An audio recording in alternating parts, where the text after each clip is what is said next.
Hi guys and welcome back to Irons United. Today we are discussing all things West Ham and Swansea, which is the up and coming game this weekend after the disappointing loss against Spurs. You will see some familiar faces that's joining me today, so just to reintroduce myself, I'm Anton, we've got Dan, and it's all about you, Baz. It's all about him. There's a lot about me for it to be about, isn't it? Have you seen these chins? So Baz, thanks very much for joining us tonight. You're welcome, thanks for having me. Yeah, no worries mate. And yeah, today we're going to be talking a lot of things. There's been a few things going on. We've done the review of the Tottenham game, so we won't go too much into the Tottenham game. But first Can we and just foremost, bury it? yeah, let's bury that one. Maybe let's talk about the victory last year. That'll do. Living in the That's what past. We always do, though, isn't it? Living it's in always the in the past. past. Yeah. We won the World Cup as well, so. I don't know if you lot did. Scotland, did you? Oh mate, I'm English, so don't worry about that. It's just the accent. Right. So first things first. Before we go on to the Swansea game, we have a certain article that was released this week from someone up top, known as Karen Brady. We've had a brief discussion beforehand, and I've just filled you in on some of the pinpoint facts of what she said on the article. So first and foremost, pass over to you, Dan. What do you think? I just don't see how someone in charge of our club can be wishing our biggest rivals to win the league. It's unbelievable. I cannot get my head around that. It's one thing to sit there and say, yeah, I'm jealous of the way their club's run, but look, you're the owners, run the club a similar way. Start to use your business brain instead of ruining the club like you have been. And you just can't do it. You'd never see a Man United fan or a Liverpool fan and sit there and go, I wish that the other would win the league. You'd never see it. You'd never ever see it happen. Or anyone at the top, any of their board members, No. you'd never ever see it happen. So why on earth she felt the need to come out and say that? I have to be honest, I haven't read the article. I've just seen the key quotes online. And, it just cements my opinion on the board. Want them gone, want them out the club. We can't have people like that in charge. It's ridiculous. I don't know what you two think. I'll pass over to you, Baz. You let me know what you think on it. To read or see that statement the day playing them, and then all over the social media the day after you've lost to them, is a killer. As you say, there's no other club in the world who wish their rivals to win the league. Do you reckon Barcelona wish Real Madrid to win it if they don't? No. That's not even in this case. It's just staying on. No. She sits there and she just treats us fans like absolute shit and makes comments like that. Yeah. And expects us all to be quiet. And as soon as you tweet and ask a question, you're blocked.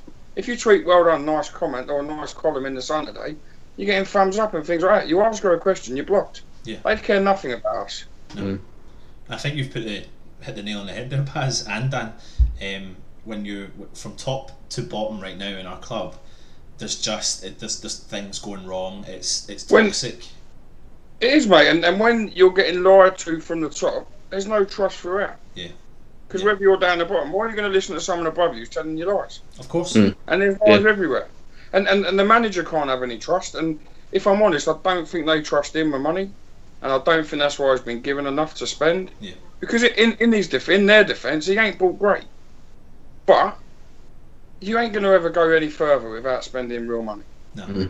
And we don't do it. We'll buy someone for 25 million, but we'll make sure we sell 3 that come to 26. Yeah, but the other thing is, and that's what we do. The other thing with that, Baz, is the fact that we're buying players for 25 million, but so are Stoke, so are West Brom, so are all these other teams. So they maybe have pulled through with a certain thing. What they said, we'll buy decent players, but they convinced us they were taking us to the next level, and right now we are nowhere. And that's the truth of it, right? If we was at Upton Park now, Slaven Village wouldn't be under the pressure he's under. No. It'd never be there. And the fans are turning more because of the false promises. Yeah. And now there's 60,000 or 57 watching it every week, and not 36. Yeah. So all of a sudden there's more people that come out and more about him. Yeah. And listen, I do feel for him, and I honestly believe he's been hung out by them to hang himself. Just feed him to the lions. Get out there, Slav. Fuck up for us.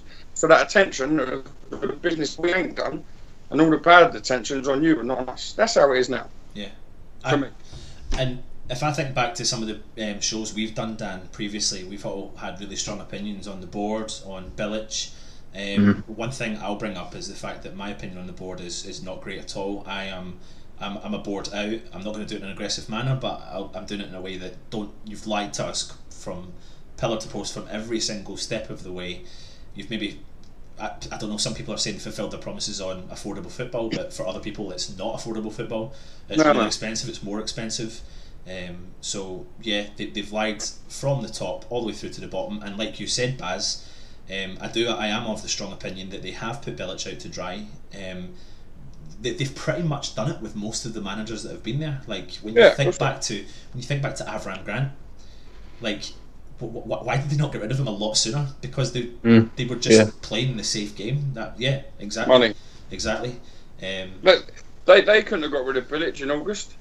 No. Because they had 3 or 4 days left in the transfer window. Any new manager that come to that football club would have said, I need a defender, I need a winger, I need a creative midfielder, and I need a forward. Yeah. Without it, I can't take over, and that would have cost them money, and they don't spend it. Yeah. They won't shift him. They won't shift him because he's in the last year of his contract. So they're not going to shift him because they know at the end of this season they can just go Tata Bilic. We'll bring someone else in, and it ain't cost us any money. They're never going to shift him. I do believe if they lose Saturday, he'll resign, and I think it'll come through a mutual agreement. I do think that. Yeah. But if they win Saturday. And this is now knocking him, I suppose. But if they win Saturday, they're just papering over cracks. Yeah. There's problems there. There is problems, and you can't play a side like Tottenham with 3 at the back and 2 wing backs. One being Zabaleta, who, bless him, he's class, but he ain't got the legs to play wing back against them. And we got caught out every time. We absolutely did, and I tell you what, let's just have let's touch briefly on the Tottenham game. I know we want to bury it, but Dan, something we were discussing in the last preview was what formation do we play, and I was an advocate for 4-4-2 for this game. A lot of fans were a bit kind of mixed opinions on it, but I just feel like, and that's something I'm really passionate about, is I feel like West Ham play to our strength in midfield, and pretty much midfield only, because we're jam packed in that area full of players that we all love, have got great ability, but we don't concentrate on the defence and we don't concentrate on the forward line. And for the first time in a long time, we've got 2 quality, when fit, Andy Carroll and Hernandez. Like, we want to see those 2 players start, in my opinion. I'm assuming, Dan, do you agree? Yeah, totally. We said in this in the preview, Carroll's not an out-and-out goal scorer, but he has the ability to set up the goal scorer we've now bought. Yeah. We've spent £16 million on a striker who gets stuck out on the left wing, has to float about, try and get himself in the game. You noticed it happening against Spurs. It didn't work. We said in the preview it weren't going to work for it at the back with the wing backs bombing on. Why he didn't just go for it, experiment. The first 25 minutes, I think we can't argue we were in the game, we were doing well, but we were getting caught out at the back. The minute that Antonio come off, why it wasn't like for like and he brought Carroll on, well, I don't know. We'll all be questioning that decision, but it didn't work. 4-4-2 might not have worked, but I think we would have been in the game a bit more. And that did work. The 4-4-2 did work when he brought front off. Yeah. That did work when he brought him off. When he brought Carroll on, that's all he had to do then, was go to that formation. Yeah. And that's what I thought. In my opinion. Yeah, I made that valid point as well. I was like, we said this earlier on, Dan, when you brought Carroll on, I was a bit confused. And this is where I am questioning Bilic's. I'm a Bilic fan, but I do question some of his tactical decisions and formation decisions. But I do also feel that when you're lied to, potentially is to the extent that he is, that maybe he's just thinking, do you know what? I'm just going to stay here. Yeah. He's been lied to. He probably has been lied to. Like, we've all been lied to. So, and that's the key message here. Like, that is the key message. I think they lie to each other, if the truth be told. Yeah, probably do. And I think David Sullivan's the one with the power, and whatever he says goes. Yeah, I completely agree.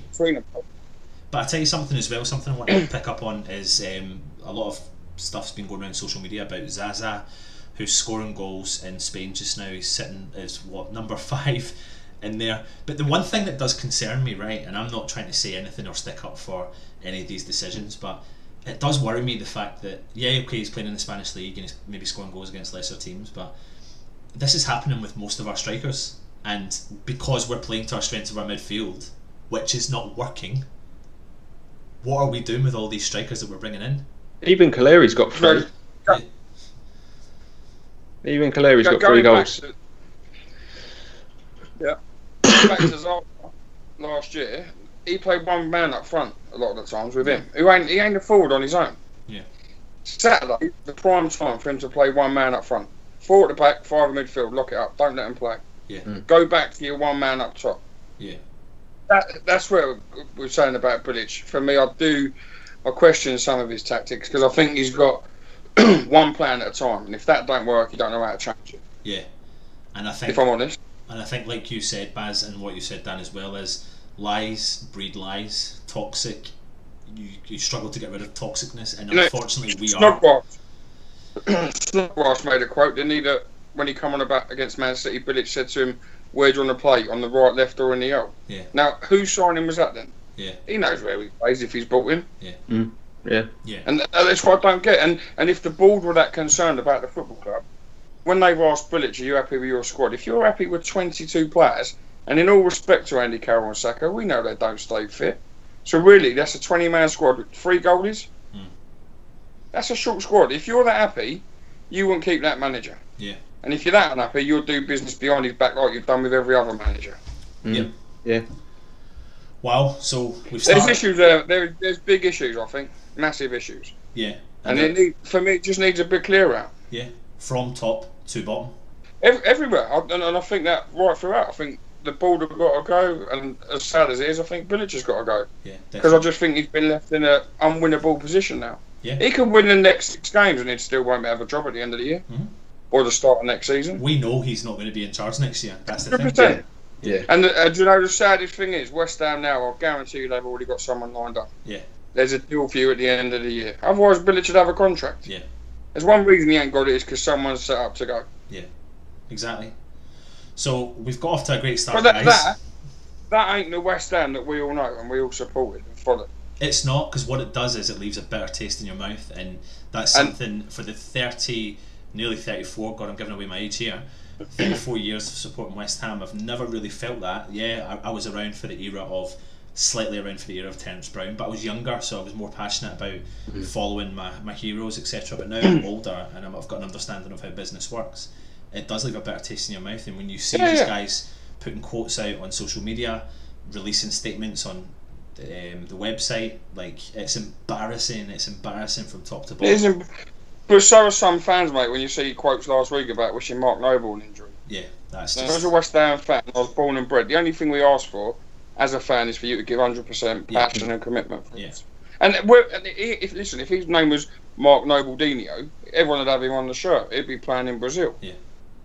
But because he's Mark Noble from Canning Town, he ain't a hero to these people. You don't twist people inside out. Yeah. That man walks over broken glass for our football club. Yeah. And I don't think he's a starter every week now. But to wish him an injury, that's disgusting. It is disgusting, mate. But then I think one thing we all need to learn, and we all probably do understand, is when it comes to social media, like, I think, well, I was about to make a big bold statement there that it's a lot of youngsters, but maybe it's not. There's a lot of older people there that don't understand. You just have to take a lot of it with a pinch of salt. Yeah. There's some idiots on there. There are some right idiots on there. So, but wow, what a start to the show, and this is all about West Ham Swansea, but we had to get all our opinions off our chest. So yeah, we've got a big game. A lot of people are calling this a must-win, but how many must-win games can we have in the beginning of a season? This is game 7, am I correct? Is it game 7? This is the second one already for him, and it's 6, yeah. Yeah, game 6. And we have Swansea, who are 1 point ahead of us. They've got 5 points under the belt. They've drew with Tottenham at Wembley. They obviously had a big defeat against Man United. And they've had a few draws and got beat by Watford at the weekend. So what do we know about Swansea, Dan? Lacking goals. Lacking goals. Lacking a lot of goals. But they proved. You've just tempted fate and you're watching for it out. But do you know what though? Look at the Southampton game. Look at the Southampton game. Hadn't scored at home in 6 hours or whatever it was, and they go smash straight past us. They haven't scored there since, I see. Yeah. That's what it is. But that is their biggest weakness, Swansea, lacking goals. They proved they can defend. It was shocking against United, but against Spurs they were pretty good at the back. So we're going to need something about us to beat them. But yeah, I think we've got to make the most of the fact that they are lacking up front. Tammy Abraham's not really doing it yet, but he's young and they've got Ayew. I don't really think he's ever been great in the Premier League. and they got Boney back, but how much competitive football has he played over the last 2 years? So he's still trying to find his feet again. So that's the bit we've got to exploit. Be solid at the back and just make the most of the fact they're struggling in front of goal. What about yourself, Yeah. Baz? Yeah, I think the same really, and these are games at home. If you don't win, you're going to be in a relegation battle for the whole season, and for them, they'll be thinking if we can nick a point, they'll be happy. And when we go up there, to avoid defeat's good. So playing them at home, we have to win. It is a must-win, like everyone's saying. If you don't beat teams like this, Bilic, you don't deserve a job, and you don't deserve to be thinking of being in the top 10 in the Premier League if you're losing to Swansea at home, really. Yeah, exactly. Do you think? And that's no disrespect to them, but they're like clubs at our level you can compete with and beat. When you play a side like Tottenham at home, if you nick a point, that's a good point. Whether everyone wants to beat them because they're your rivals, but still, you nick a point, that's a good point against them because they're a good side. But Swansea, that's never a good point. You could be 3-0 up or 3-0 down and draw through. That ain't a good point. Yeah, but listen, one thing that will always bring back memories to us is the second last home game, last ever Saturday kick-off at Upton Park, when Swansea absolutely destroyed us. I mean, I was Champions there. League style. Oh Yeah, my God! Like that victory that was clasped away from our hands really badly was the difference between a Champions League spot. We didn't even get the Europa, mate. No, it was just. We had to qualify for that. Oh, I mean, but for me, we played them again last year, and we played them up at their stadium, and we destroyed them, didn't we? I mean, yeah, Boxing Day. Yeah, Carroll was on form that day, and you got his first for us and all, didn't he? Yeah, absolutely, and I think this is going to be potentially even a big game for a player like Ayew, because I can honestly see Bilic throwing him right in there, just against his old club, just because like what you said, Baz, like what you said, Dan, what's Bilic got to lose? And I think that's going to be something. So we've talked about some of the potential threats that Swans you've got. So what's going to happen with West Ham? What formation are we going to play? What tactics is Bilic going to go for? I'll throw this one to you, Baz, first. Cheers. I reckon we'll probably have 3 at the back, 6 in midfield, and maybe a forward. You just can't lose. I think you go the same. I think you go 3 at the back, and then the 3 forwards again. I think the injury to Antonio, depending whether he's back or not, is going to be key, because without having Lanzini, Antonio is the only one who really will get at you directly and around you.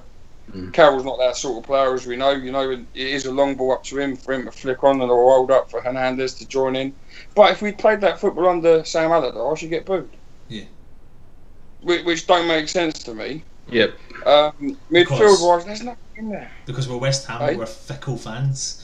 Yeah, that's yeah. It is true. Listen, he was right, Allardyce. You don't concede, you don't lose. Yeah. And play to your strengths. It ain't pretty, but it's productive. Yeah. Let's get the West Ham way. What was the West Ham way? It hasn't been a West Ham way since the 1974 or 80s or whatever it was. What is it? What was it? Going up and down. Yeah, exactly. So for me, Coyote back is massive for me. Huge. I know he's been playing a lot. It's just his energy in midfield, but that box-to-box player we don't have. Noble ain't that man. Obiang ain't that man, but no Lanzini is key, because we don't have anyone who can open up a defence like that. He's too clever. He reminds me of Berkovic and Ben Ayoun of old, And without him, I do think we struggle. And that's where you've got to rope your wide men. And Arnautovic and Antonio, if they play with a bit of pace, can get around them. But then, there's no point in having that if you're going to have Hernandez up front on his own. Yeah. And putting crosses in the box to a 5'3" man. And not a 6'4", you know what I mean? Yeah. So do we have any knowledge on Lanzini? Because from what I heard, that at one point he was back, then the next minute he's not back, and I don't really have. Is he going to be available for the game on Swansea? I spoke to Gary Lewin again after the game Saturday, and he said he's back training with the first team. So you can only do that, and I hope he makes the bench. Yeah. But not rude. He's Swansea. Don't rush him. Yeah. No. Don't rush him. Don't bring him back and let him get a knock and he's out again. We've done it too many times. Yeah. It's like Antonio. Antonio recovers too quick for me. Every time he gets a knock, he'll be out for 5 weeks. You see him after 2.5 weeks. Yeah. Back training on the pitch after 3. And then he's out again. Just don't rush him. To be fair, on the Antonio one, I do think that he is such a beast that when he is... He's an athlete. Yeah, he's an athlete, and he gets himself back to probably a peak fitness. where I think this is where the football side of it comes in, and they should probably just go, do you know what, give you another couple of weeks to set himself in, because he, as we're all aware, he throws himself at this game. He gives 110%, and that's all we ever ask for as West Ham fans. And if he that's does why we sing his name. Exactly, and that's why he is becoming my favourite player, if not my favourite player at the club right now. From where he's come from to where he is right now at West Ham, we couldn't ask for anything better from the guy. So, with regards to that, Dan, we discussed about everyone saying how we were going to play Hernandez up top on his own or Carroll up top on his own, but do you not feel that leaves us extremely isolated up top? Yeah, definitely. I want us to go 4-4-2 against Swansea. Why not? This is the sort of team where you could go 4-4-2 against. You know, get them 2 men up top. Andy Carroll's got a really good record against Swansea as well. Like, he loves playing them for whatever reason. Just stick him up there with Hernandez. Get them both in there. Get them knock-ons. You know, see if Hernandez movement, get him behind. I thought Arnie did quite well against Spurs. I'd like to see what he could do against Swansea. You know, up that left wing. We don't know if Antonio's going to play, but if not, then Ayew up the right maybe. And then, you know, we've got the box to box with Koyate. Noble can hold. Why not? Just try it against a team like Swansea. They're struggling themselves. So that, you know, it's when you're a struggling team to go on the road, that's never easy. So if we have as many weapons as possible against them, we've got to give ourselves the best chance. And I think 4-4-2 is what's going to do it. You've got to play to your strengths, and I think Carroll, Hernandez up top together, that's our strength. So listen, we were playing Spurs at the weekend, and we discussed this earlier on about at the 70th minute when Bilic made the substitution and brought Font off and brought Masuaku on, and then we changed formation to 4-4-2. And for me personally, that's when I started to see progression, penetration in the game. We were actually making things happen. Hernandez didn't feel isolated, Carroll didn't feel isolated. They were working together as much as they possibly can. When Hernandez scored his goal, he was at the right place at the right time, and the end of a flick on from Fonte. Okay, not from Carroll but from Fonte, but the idea was he was there doing what we have bought him to do, not to do all the hard work on the wing. I don't want to see Hernandez working hard on the wing. I have no interest in that. It's a waste, isn't it? Yeah, absolutely. It's a waste. It's like when we put Antonio at right back, you're accommodating a player and it's just wasting him. Yeah. So we're thinking Carroll fit, Hernandez fit. Do we want 4-4-2 possibly? What are we going to get? What do we think we are going to get? Not that. Yeah. What's that, isn't it? He's going to stick with he's going to stick with what he's been playing with, I think. I'd like to think he'd start as he finished the other day. Yeah. Because that last 15 minutes, in fairness, we were the better side. Yeah. And if Tottenham fans were honest, they'd say that. Yeah. And I know they were down to 10 men, but we were the better side, and we was getting at him. We was getting out wide and getting overlaps between Cresswell and Masuaku and crosses into the box. You know, Zabaleta had cover for when he went forward. Yeah. You're too exposed without it, because there ain't that player like an Alex Song of old who just sits and holds. I'm disciplined, I ain't going past the halfway line, you lot go and play. Yeah. I'll stay here and fill in when you go. Yeah. We haven't got that player now. And that's the unfortunate thing about the current situation we've got. I mean, maybe that's what Carvalho. Yeah, Carvalho could have offered. Carvalho was that player. Yeah. Yeah, didn't want him. Yeah. Bilic didn't want him, did he? Yeah, here's your neck. You're right, go and hang yourself. Right. No, hold on a minute. There's your season tickets. Just buy your season ticket. Messi. Do you want That's Messi? it. Do you want Messi? Yeah. Just give me some money. Fucking idiots. Sorry.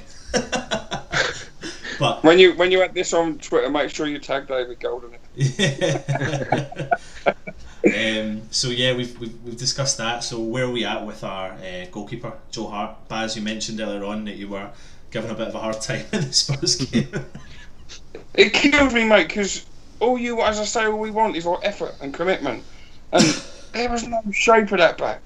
And when you got the free and you got Kane, Ali, and Ericsson, they're too quick for us.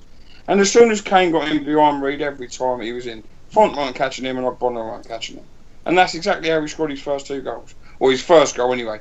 And he got the rebound because he was quick to react faster than everyone else. Yeah. Look where Winston Reed was on their first goal. Yeah. Miles up the pitch. Yeah. And as I say, neither Ogbonna nor Font were going to catch him. And it's just frustrating.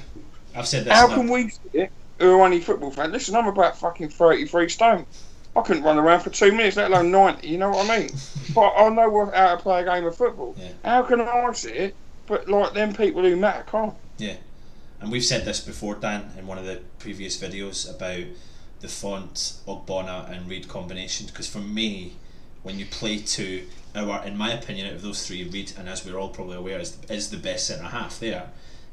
But I do feel sorry for him because I think he's playing beside two big donkeys. I really do, personally. The amount of times that Ogbonna's found to be out of position, the amount of times that Font's been found to be out of position, completely sometimes leaves Reid out of position because he's doing the job of 2 or 3 centre halves. So what's your opinion on the back line? Their second goal was a prime example of what you're saying. There's no way that he should have been able to have that shot. It gets parried and it just falls to Harry Kane.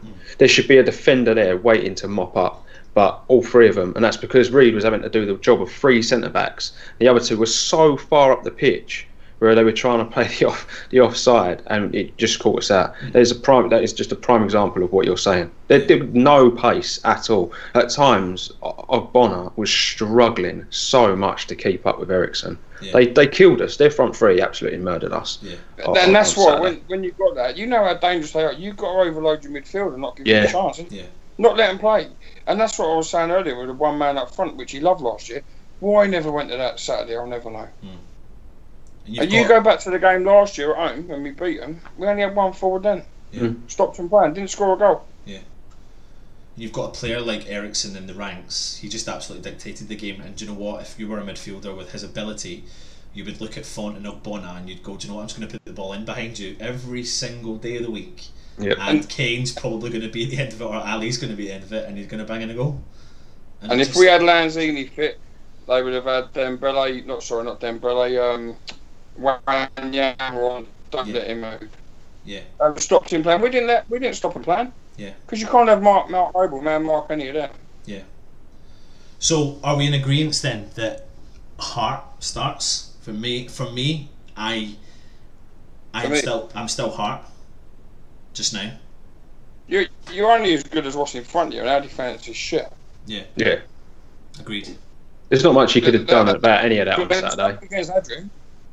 It's nothing against Adrian. He's another good keeper, but out of the two, no matter what form Joe Hart's in, he's better than Adrian. Yeah. Absolutely.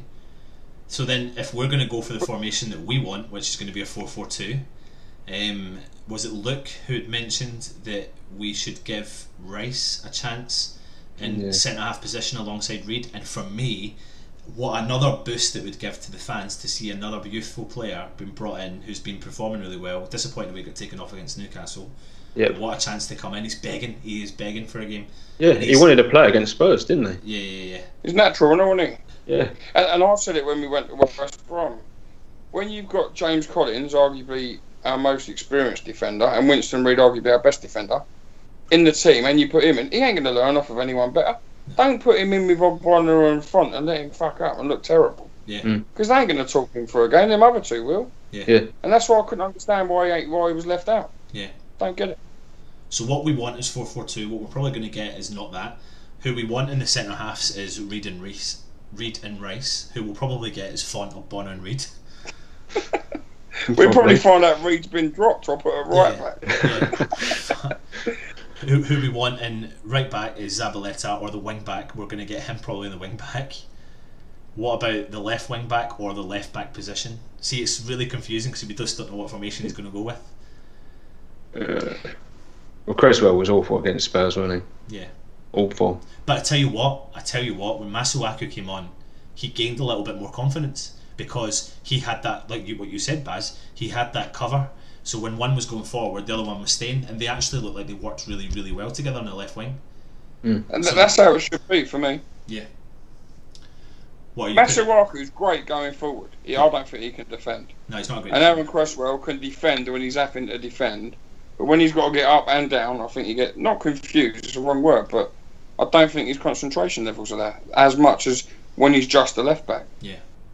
There is an argument for Masuaku starting against Swansea on the left wing because he was that good when he come on. Yeah. I would play them both personally. Yeah, I thought he was brilliant when he come on against Spurs. So if we go for that, that brings us into the midfield position, something that's, like you said, Baz, earlier on.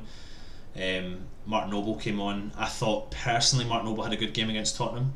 He showed us what he did. He was flying into a couple of tackles, and he was lucky a few times with some of those tackles. But do you know what? That's the passion. That's what we want.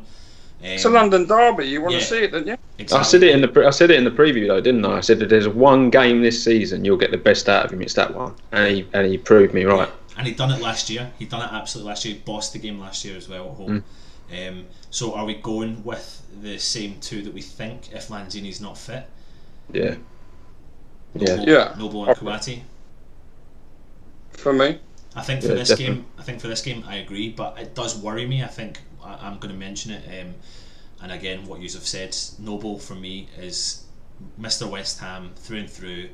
We'll fight for our club, fight for our badge. For me, having him in the last 20 minutes of every single game is going to be more beneficial to us and to him, because I think he will just give us the pick you up, the G up that the club needs. Like if we're down 1-0 or we're up 1-0 and you bring Mark Noble on with 20 minutes to go, like he'll shut games down.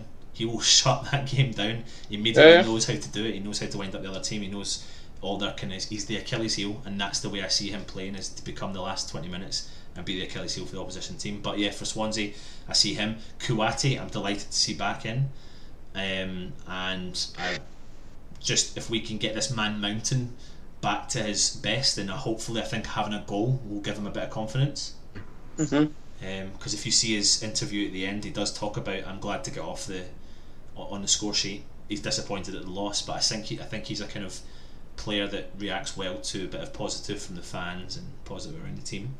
And then pushes us on to the potentially the other midfielder, which is we've got a choice of, I don't know how many we've got a choice of now. Like I'm confused. Are we dropping Arnautovic? Are we dropping Ayew? Who's starting? Is Lanzini fit? Like, what happens? If he's fit for me, the right midfielder's got to be Antonio. Yeah. For me. Yeah. If you're playing Andy Carroll up front with Hernandez, because you've got to have wingers who are going to get past the player and put a ball in the box. Yeah. And I think Antonio knows how to get past someone. Not saying his crossing's the best, but he's quick enough to get around them. He can put balls in the box. Masuaku can from the left. So it might mean for me Arnautovic being dropped off, but it ain't a bad player to bring on if needed. No, absolutely not. It's true. And if you look at our bench then, with that situation, is you've got Ayew, you've got Arnautovic on the bench. Like, they're the sort of players you want on it, impact players. You know, we're forgetting something else, Sacco. Yeah. I know people don't like him, and listen, I understand he shouldn't make the strops and throw the strops he does, but Bilic obviously don't like him. To not ever get any game time, you know, even against Bolton in the Cup. I thought he done well. He got his goal. Yeah. And to be brought off and not even be given 90 minutes. That's why the man drops. Yeah. He knows he ain't going to feature against Tottenham. Hello? He wasn't losing that football match. Yeah. I'm here. Yeah, I've got you. So, I can understand his frustration. There's ways of doing it. You know, he's professional. He shouldn't do what he does. But how must it feel to keep being picked to be put on the subs bench and not used? And it's good for us to see someone actually care like that. Because how many other players sit on that bench and think, bollocks, I'll take you 60 grand a week. Yeah. Yeah. No, it's nice to see it, the frustration. And I watched it Saturday when he come back after he bought Ayew on the third sub. I watched him run down and Bilic went to punch his hand and he walked past. And in the end he come back because Bilic must have called him back. And when he got subbed off against Bolton, he went straight down the tunnel. That's frustration because he wants to play. I tell you what, I don't know if any of you have seen today, but West Ham released the squad pictures from the Olympic Stadium. Have you seen Sacco? In the team photo at the back? In the team photo at the back, where their face is stropping. Yeah. He is not Is that happy. the one when Adrian and Proto at each other as well? Yeah, he's just not happy at all. He's not happy? Yeah. And do you know what? I've said it all along, and I'll stick by it. Like, I'm disappointed at the way that he's gone, he's stropped. Maybe there are reasons for it.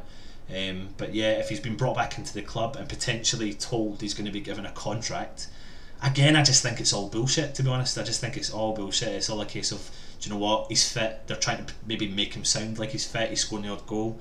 Like, I don't really know what's going on, but having him on the bench for me, cover up. Having him on the bench for me is a good shout to have to cover for if Carroll. Because for me, let's talk about Carroll. Carroll's injury prone, but he's fit right now. Do you want to protect him, or do you want to get some payback from him? Because me personally, I want him in that team every single minute. We need points. Win the game, then get him off. Yeah. Let's go 2-3-0 up, then have a rest, mate, after an hour. Dan? That for me. But not come on with 20 minutes to go, we're desperate for a point, get on there and put your weight around. Yeah. I don't know. I'd have bought Saka one before I bought Carroll one against Spurs. I just feel Saka's a better finisher, and he can do the majority of the stuff that Carroll does. He holds the ball up well. He gets up. He heads on. He might not win as many headers as Carroll, but he is more of a complete player. And like you were saying, Baz, it is all frustration, and it's because he cares about the club and he wants to play. You can't knock a player for feeling like that. Luke said it in the last preview, didn't he, Ant? How much he loves Saka and he feels sorry for him. And yeah, he's gone about it the wrong way, but that's the overwhelming feeling I have for the lad. I feel sorry for him because he just wants to play for this football club. He just wants to get some game time. And yet, you know, Carroll's got his weapons, but he's not an out-and-out goal scorer. I think you give Saka enough time and enough service, he'll score you more goals. Yeah. He's done it for us in the past. When he's played as a forward. Yeah. Too. Yeah. And at that time, you look back, and then Valencia was the other one, and together they were lethal. They were unbelievable. All of a sudden, and Valencia had to become a right winger. Yeah. Ruined his career. Yeah. And then we ruined a lot of players, and Sacco will get ruined. Yeah. Because all of a sudden, he won't be one of the two men up front, he'll be the one on the right out of the three. Yeah. If he's ever used. And that's what we do, we ruin him. Absolutely. And yeah, but like you said, and like we've said from the beginning, there's just a toxic feeling. Like I'll go to every single West Ham game. I'll be positive as I possibly can. I always go into every game thinking we're going to win. That's just the youthful West Ham side of me. The realistic side is there's a bitter taste in my mouth. I can't help but shake that feeling, and I've never craved so much to wake up and pretend I'm witnessing Tevez and Mascherano signing for us again with a potential takeover from that crazy guy that was going to invest lots and lots and lots of money, because it was a good feeling. It was like, oh my god, we're signing players here, there and everywhere. It just didn't happen again, and it's just another disappointment. And I think we're just fed up as fans to be told promises, and we're not stupid. So board, we are not fucking stupid. So we know our level. Yeah. We know at our best we're 8th, at our worst we're like fighting a relegation, or with a bad season we're 12th. Don't feed us bullshit, because the bullshit you fed us only for this stadium. We could have stayed at Upton Park and done what we're doing now, and been as happy, if not happier. Yeah, that's the truth. Happier. I don't see that. The line that done me from day dot was that we're doing this because we want to go on to the next level. We are no further forward than we have ever been in our footballing history. So that is the biggest bullshit they could have fed us. And the minute they said it, I went, that's bollocks, because it'll never happen. How much money are they making out of Upton Garden? Exactly. It's mental. You don't sell that land for that cheap and not be making money elsewhere. Yeah. I'll put my life on there earning money out of that development and all, and that's why that went. Of course, but listen, all the business. They're billionaires, but they're billionaires because they don't spend money. Right, billionaire. If you're a fan, like they say, of a football club, like they are, and you got that much money, if your club, not in trouble, but you want to take them to another level, but it already owes you money, which you're charging the club you support and own interest on as well. A lot of interest. Yeah, thanks for that. But you've never taken a penny out of the club as wages of it. No, of course not. There's none none way there. Of telling us that, yeah. Exactly that. If you cared that much, you'll go bang. There's 100 million quid or 200 million quid. Give me 50 million pound for 4 years, interest free. I know I'll get it back through season tickets, through Sky. But you've got no more money in January. There's your money now. Spend it wisely. Yeah. You do it. If you cared, I'm not saying he's got 200 million pound in his pocket. It's obviously assets and stuff. He can get his hand on that money. He can get his hand on that money. Cared that much, you'd do it. But I tell you what they care about, and I think they really do care about, is the billionaire status. But they are, in my opinion, they are billionaires because they don't spend the money. If they spend the money, they become millionaires. Like Baz has just said there, though, they sit there and say they're fans of this football club, right? I said on a video on my channel, I was talking about the board and the lies and all the rest of it. I'm a fan of this club. If I was a billionaire, I'd give my last quid to see us win the league. They wouldn't. They don't give a shit. Not even that. If your season ticket was up for renewal next year next week for 600 quid, and you had £700 left in your bank, you'd give West Ham 600 of it. Yeah. Because you're a fan. Absolutely. They give us fuck all without getting it back. Yeah. We've got. They only spend what they sell. 1 in, 1 out, wasn't it? At one stage, I think we lost 4 after that. Yeah, exactly. With nothing in. None. Yeah. None. It's disgusting. It is. It really is. I said throughout the summer, right, and I put my hands up. I was a balled in, and I said right throughout, judge them on the 31st of August. And on the 31st of July, we had the 4 signings, and I thought they proved us all wrong, or everyone else wrong, and me right that I said. 31st of August, I put my hands up. They failed, and they failed the football club massive, and every single supporter that goes and watches them. Yeah. You can't defend what they've done and the lies they give. Listen, we can't. I mean, I think we're all probably on the same wavelength for that, Baz. When we seen those 4 signings coming in, we were all buzzing, we were all excited, but we weren't finished, and we were nowhere near finished in that market. And to be finishing that market with one free signing, 1 loan, and two actual physical signings is an embarrassment for the club, considering.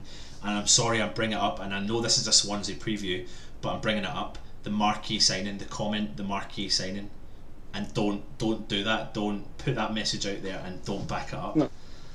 So, oh wow, this is but who was it? It was Charlie Nichols. Was it on Sky Sports? He went, West Ham have been after this marquee striker, £30 million signing for the last 2 seasons. Where is he? That's what he was saying on deadline day. Yeah. And even they can all see it. Yeah. So, you know, if the board think the fans can't see it, they must be fucking stupid. But we said earlier on, that's exactly why Bilic stood out on that touchline on his own now. Yeah. With no backing. So he looks the man at fault for the team's performances, which in fairness, tactically, it is his fault. But that's only becoming from not having what he needed to make that team any better, or his squad stronger. Exactly. From them failing to back him. If you don't trust him, let him go. Yeah. Don't make him look a fucking idiot. Let him go. And the thing that pains me is the fact that we're not board fans, but we're just going to continue to feed them because we're West Ham fans. We are West Ham through and through. We ain't going to give up, like you said. So she. Yes. And we're going to be the fans. We're going to be there when the board are here now, and when the board have gone in the future. We're still going to be there. We have no choice. We have no choice. We can't go. Yeah. Look, them players can do what they want. Them managers do what they want. The owners do what they want. We're here forever. Yeah. We're stuck until we're in old. Yeah. Wow. This is a tough one today. This is a tough one today. But I tell you what, we're giving some home truths out there. Let's bring it back to Swansea, and we have discussed what we think the team's going to be, which is all over the place. We have no idea. We discussed the formation. We don't have a clue because we don't know what's going to happen. I don't even think Bilic knows. Yeah, so don't worry about it. He probably don't. I don't think he does. Before we go and before we do some predictions, did you see the Tony Martinez tweet this week? He put a tweet out. He scored a goal for the under-23s, and he tweeted to be patient. And he was just basically sending the biggest hint that he's ever sent to the club. I'm ready. The kid's got no chance. Yeah, exactly. He's got no chance. And he's ready. He wants it. He is hungry. He is. Yeah, but he's young. He's young, and he don't get a chance. Ask Karen Brady. Tottenham are doing it right, playing their youth. We're West Ham. We're loaning them out. Yeah, but she's a fan of them, by the way. I thought you knew that. Go and play for Bolton, who are bottom of the league. Go and play for that poor side and get no confidence at all. And come back then after that. Yeah. And then we'll sell you. That's what it is. Just ruin people. Yeah. Or we'll play you against Nottingham Forest in a FA Cup. I mean, I was in Germany pre-season, and I'll tell you now, Reece Burke, Josh Cullen, Nathan Holland, Declan Rice and Tony Martinez, I swear to you, were our best 5 players. Best 5. How many of them did you see? Declan Rice. And Nathan Holland made his debut in the Cup, in fairness. Tony Martinez ain't been near a right. Yeah. You ruin players and you just knock people's confidence. Yeah. Can't score for you, don't want to be scoring for the under-23s. If you think anything of him, let him go and play for a championship side and score goals. Yeah. Give him more confidence. I've done it last year. Yeah. That's where you're going to test him. If he ain't good enough there, he's never going to get a chance in our team. Let him go then. Yeah. If he can't do it on a season loan at Ipswich, for argument's sake, he ain't going to do it for West Ham. Then let him go. Yeah. Test him properly. Definitely, and I agree with that. And I suppose that brings us back to Swansea and our predictions for the game on Saturday. So 3-1. 3-1. You going for it, Baz? 3-1. I'm 3-1 every week. I'm not going to change. So right. 3-1. Cool. I like it. Dan? 2-1. West Ham. Right. And I'm going to go 3. I'm going to go 3. 0-0. I'm going to go 3-2. I think we're going to concede, but I think we'll win. You love a 3-2, didn't you? Yeah, I like my 3-2-1. My 3-2-1, my 3-2 score. But I think we've got to win this game, and I hopefully think the fans get behind the club like we always do. I never made the game. I never made the game on Saturday, but I tell you something, you couldn't but not hear the fans singing. Even at we could be bottom of the league and then fans would still be loud and proud. Yeah, absolutely. And that's what's taken for granted from the owners of the football club, because they know, and it don't matter whether we're in the Premier League or in the Championship, they know that stadium will still be sold out. Yeah, absolutely. That's the sad truth of it. That's where they've got us by the short and curlies. So, guys, to round this up, we've come up with our predictions. We have no idea what team's going to be out on the field. I just hope we have Carroll and Hernandez up top. Please make sure you subscribe to our channel. The description is going to have the links to our channel, also to Dan's channel. We'll put all our Twitter feeds in there as well, so you can follow, etc., and communicate with us and let us know what you think of this show. Anything else, guys, before we head off? No, not for me. We're not too sure about Swansea, to be honest. Yeah, we're not too sure about Swansea. We're not too sure about West Ham. Let's just hope we get 3 points. Let's back our team. Dan, thanks very much. Baz, thanks very much for coming on the show. Thank you. Hopefully you'll come on in the future. And yeah, guys, we are Irons United.